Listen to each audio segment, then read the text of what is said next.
अब देखो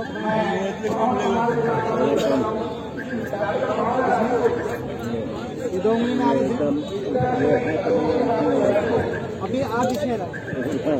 ये दोनों में नहीं, ये दोनों में नहीं, ये दोनों में आ रहा है।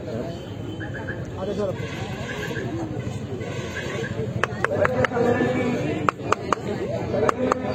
अब देखो थोड़ा सा